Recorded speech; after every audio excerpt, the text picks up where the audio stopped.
We can now bring in our international affairs editor, Kethevane Gorjestani. Kethevane, good to see you. What exactly is in this proposal? Well, first of all, it has to be clear that the proposal is coming from the Israeli war cabinet, from the Israeli government. The reason why we're talking about President Joe Biden is that he was the one who made public the details of that plan. So the first phase of this proposal would be a 6-week phase that would imply a complete ceasefire for those 6 weeks, withdrawal of Israeli forces from all populated areas of Gaza, with the possibility for Gazans to return to their homes no matter where those homes are, the release of Israeli hostages that would include women, the elderly, the wounded, and some of the remains of some hostages, as well as hundreds of Palestinian prisoners, plus letting in at least 608 trucks a day into Gaza. During those 6 weeks, there would be ongoing negotiations between the Israelis and Hamas in order to get to phase 2, and that's where there's still a lot of details to be worked out. But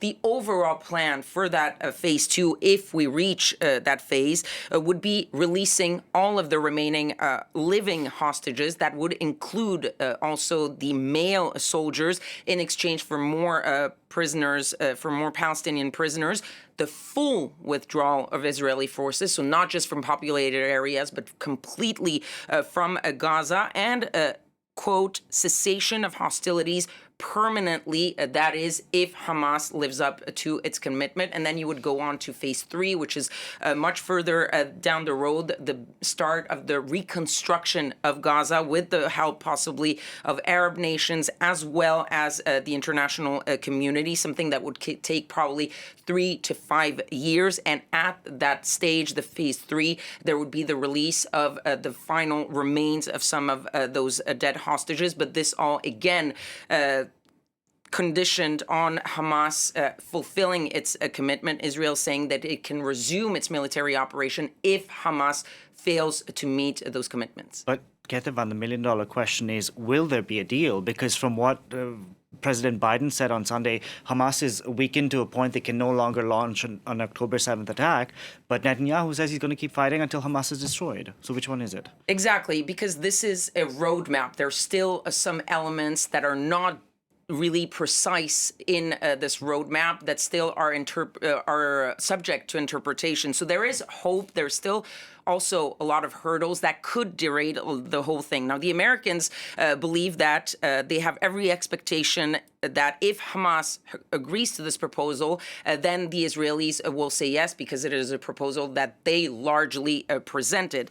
Hamas saying that it views positively this sort of 3-stage plans, and the Americans are pointing to the fact that it really strongly resembles a deal that Hamas said it was willing to take just a couple of weeks ago, besides some minor adjustments. But there is also a statement from Hamas saying that they will not go into negotiations until the Israelis stop the fighting in Gaza. So that's already subject to interpretation. And then if you look to the Israeli side, it is an Israeli proposal, but it's still possible that there are some domestic issues that could derail this. Netanyahu said that Biden's description of the plan was pretty accurate, but that, as you said, Israel would continue its war until Hamas is destroyed, and that the transition from phase to phase would be conditional, something that the Israelis would make very subjective, how they see those conditions. And finally, Netanyahu is under pressure back at home,